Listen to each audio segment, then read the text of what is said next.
of IPO, Section 8 provides an alternative remedy. That's the second proviso, which I read. Sir, Provided that the listing in the PSA of any company which directly or indirectly owns. So can we allow the NGCP to finish?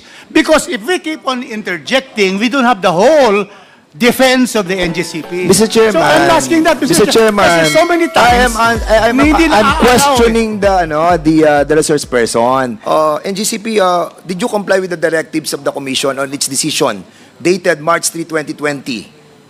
Na kung saan sinasabi,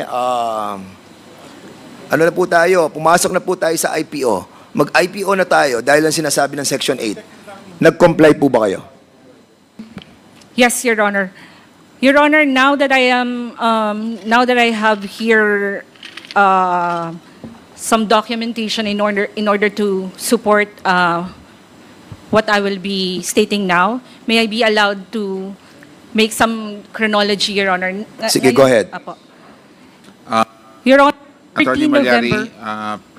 address the chair, please. Do you have a presentation, or is that just something you're going to read from your cell phone? Wala pong presentation, Mr. Chair. Please proceed. Your Honor, you have mentioned the 13th November 2018. So NGCP filed a petition on 13 November 2018 before the ERC for the approval of the extension of the period for the listing of shares of stock of NGCP. Correct. These are the reasons cited, Your Honor. First, there's a pending arbitration case and there's a delayed regulatory reset. Second reason, Your Honor, period provided is merely directory. Third, no implementing rules for Section 8 of RA 9511. And the fourth, the timing of public offering is addressed to the discretion of the Board of Directors in the exercise of sound business judgment. So ang prayer po ng, sa nabanggit niyo po na 13 November 2018, ang prayer po ni NGCP ay, 1, approve the extension, and 2, grant an extension of 1 year from 14 January 2019 or upon final resolution of the arbitration case. Ngayon po, tama sila, nagkaroon ng desisyon si ERC noong 03 March 2020. It was issued on 27 April 2020. Dito po, dininay ni ERC ang petition for extension, as Coma Seda has stated, and that, ito po yun, Mr. Chair, NGCP is directed to commence the IPO obligation within 6 months from receipt of the decision. Correct. And that NGCP now is directed to submit compliance report within 30 days from compliance of public listing. Dito po sa desisyon na ito, due process, nag-file po si NGCP ng motion for reconsideration dated 19 August 2020. Tapos ngayon po, si ERC, in its order dated 10 March 2021, umabot na po ba tayo dito, Your Di ba? Honor? Wala pa. Nag-advance ka Sige. na. Okay. Alright. So, now you confirm, no, that nag-apply kayo 2 months prior to the deadline. And then, nagdesisyon ng ERC, sinabi ng ERC, denied yung extension nyo. So, nakalampas na yung deadline nung iyo pong statutory requirement na sinasabi dapat within 10 years, nag-IPO na kayo. And on January 28, an urgent motion was filed by the NGCP to the Commission nung progress in moving the IPO forward. Nag-file kayo ng urgent motion sa Commission at sinabi nyo, oy, ERC, eto na, magsisimula na kami ng process ng IPO. Correct, Attorney? At nung March 10, ayan na, papunta na tayo sa sinasabi mo. On March 10, 2021, yung motion for reconsideration nyo was finally denied by the ERC. At inutusan kayo ng ERC to commence the initiation of the requirement of Section 8 Republic Act 9511, simulan na po ninyo ang IPO.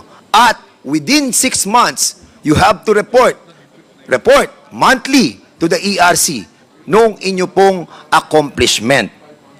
Now, ang tanong ko sa iyo, would you consider this order final and executory that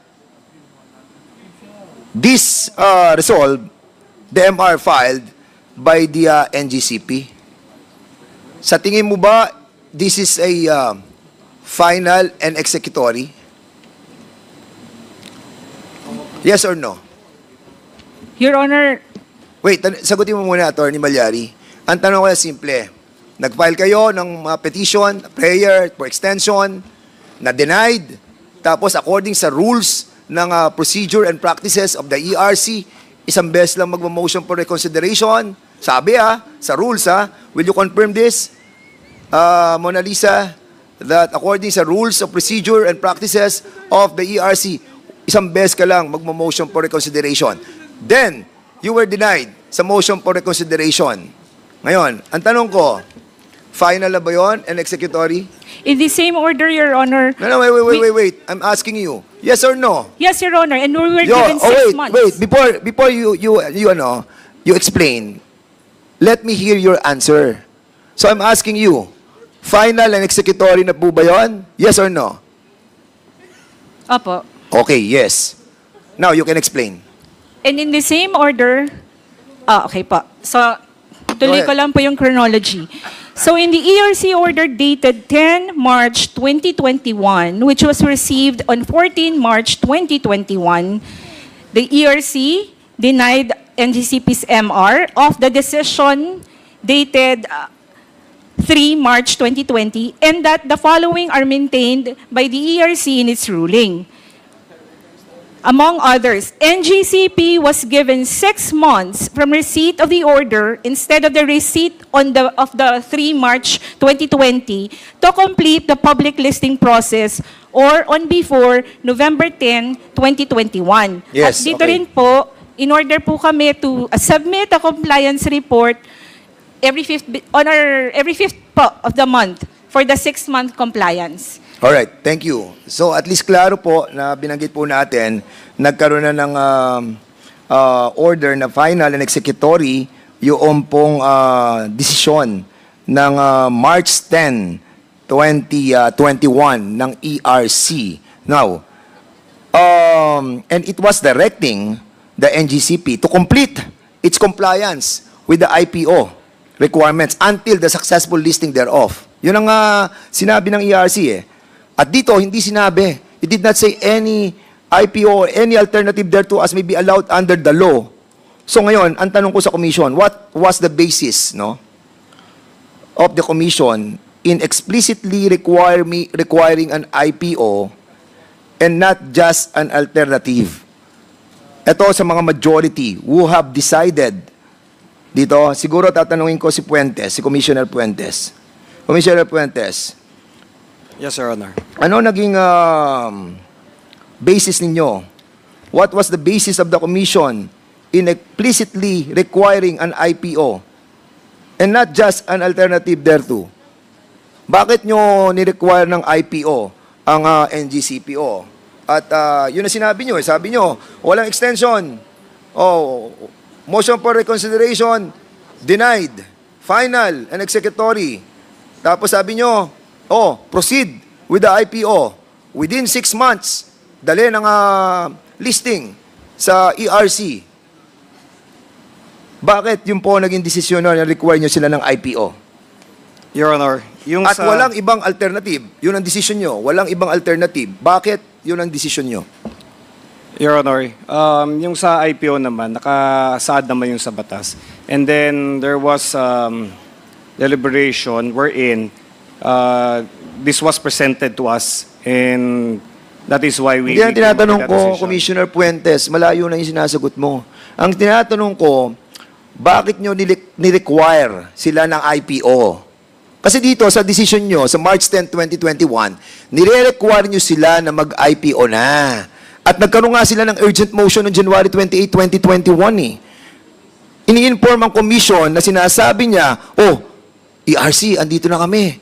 Nagpo-progress na yung aming nagpo-progress na yung aming IPO. Ha? At as a matter of fact, according sa inyong decision na binasa ko, they have already, ito ang sinabi ng NGCP, for your information, take note that the Commission acknowledged NGCP's good faith effort to comply with the IPO requirement, citing the following actions. Ito na yung mga ginawa nila action para sa IPO. Engagement of financial advisor, shortlisting of joint global coordinators, finalization of acquisition of legal counsel, submission of a detailed grant chat with timelines, and commitment to fully onboard external advisors. And additionally, Commissioner Puentes, ito ang inyong inimbestigahang witness na galing mismo sa NGCP, si Mr. Eduardo Francisco, who is an expert. Expert siya sa IPO. At sinabi ni Eduardo P. Francisco, who stated that NGCP required more time as the NGCP IPO will be unprecedented in terms of scale. Do you remember this, Commissioner Puentes, Commissioner Digal, Commissioner Lumbatan? Do you remember this? Reply. Mr. Chair, Your Honors, if I may be recognized to respond. Yes. For the record. Recognized. Thank you. Yes, Chair. I am Commissioner Digal of the ERC po. Yes, Mr. Chair, Your Honors, we do remember that we have considered several inputs of consultants then on the public offering of NGCP in deciding whether or not they were compliant. So, you are gearing toward the IPO with your March 10, 2021 decision. I think the wordings in the order referred to public... Tanong ko sa iyo, Commissioner Digal, you are gearing toward IPO with your decision of March 10, 2021. Yes or no? Yes. Yes. And if I may explain... Yes, go ahead. Because the documents then submitted to our offices and the position or arguments of the NGCP then they were already starting and they have made studies on conducting it. Correct. And as a matter of fact, tama yung sinabi mo. Ito ang sinabi nyo. Sabi nyo, the March 10, 2021 order of the Commission was also very clear in stating that other activities were included by the BDO Capital to ensure a successful IPO and not merely the listing of such with the PSE. So in other words, ito na eh. Nagsisimula na sila ng IPO. Di ba? Noong March 10, 2021. So, ang ibig po sabihin, kung nagsisimula na po sila ng IPO, which you all relied on the statements of the NGCP, ang tanong ko sa NGCP, did the IPO proceed? Your Honor, sagutin mo muna, Attorney Malyari, did the IPO proceeded? may interlocutory, Your Honor. No. Tanongin mo muna, yes or no lang, tapos saka mo explain. Did the IPO proceeded? The IPO... Yes or no? Sorry, Your Honor, I'm trying to make Yes a or complete no, sentence. then explain. The Tuloy IPO po ba- as contemplated under... Wait. Hindi tayo magkakaintindihan hanggang hindi mo muna sinasagot ang aking katanungan. Did the IPO proceeded? Yes or no? As contemplated in the order, hindi po. And if I may explain. Hindi. The answer. Hindi sa order. Ang tinatanong ko, kasi in-orderan kayo, di ba? Na proceed with the IPO. Kasi nga, nag-ano kayo eh, nag-witness kayo eh. Ang sabi ni Eduardo Francisco, yung inyong expert, nagpo-proceed na po kami sa IPO, nasa initial stage na po kami, and we will be earning or we will have investor like $1 billion coming from the different investor. So ngayon, nandito po report eh, nabasa ko lahat eh. At ang sinasabi nyo, nasa stage na kayo ng IPO. Ang tinatanong ko, nag-proceed ba kayo sa IPO? Sabi mo, no. Di ba? Then now, explain. Your Honor, ituloy ko lang po yung chronology. after the ERC order dated 10 March 2021, NGCP now filed a motion for clarification to allow... Wait. Darating tayo sa motion for clarification. Ang tinatanong ko lang muna, explain mo muna yung... kasi hindi kayo nag-proceed sa IPO. Sabi mo, no, you did not proceed with the IPO. So why? Explain. Ito na nga po, because we wanted to be clarified whether we can be allowed insofar as the alternative mode under Section 8 of RA 9511. Okay. So, ang tanong po nila, Your Honor, is, did the IPO proceeded as contemplated under ERC order dated 10 March 2021? Ang response po namin ay, dun nga po sa interim na yon, nag-file po si NGCP ng motion for clarification to allow the alternative mode under Section 8 of 9511, which is, yun nga po yung... Wait, Attorney Malyari. Yes po. What is the motion for clarification all about? If there was a decision by the commission denying your petition, and then you filed a motion for reconsideration, and that was also denied, the motion for clarification should be on the decision of the denial, not on the alternative mode of the requirement that is being set Madam by Chair- Section 8 Mr. of Chairman. Republic Act 9511. Mr. Chairman, I think we should allow the focus of this inquiry, the NGCP, to fully explain. Because once there was the decision that they are going to have IPO, Section 8 provides an alternative remedy. That's the second proviso, which I read. Sir, Provided that the listing in the PSE of any company which directly or indirectly owns. So can we allow the NGCP to finish? Because if we keep on interjecting, we don't have the whole defense of the NGCP. Mr. Chairman, So I'm asking that, Mr. Chairman, Kasi so many times, I'm hindi na I'm questioning the resource person, and I'm satisfied already with the answer that she was manifesting. Okay na sa akin yun, Mr. Chairman, basta sumagot siya ng Okay. Mr. Chair, tinatanong the ko. Honorable Rufus, 1 minute this is the suspension. time of the Honorable Dan Fernandez. And we will now, I think, NGCP, I understand your sentiments, Honorable Rufus, but I think, we will also have to make sure that the answers are straight to the point.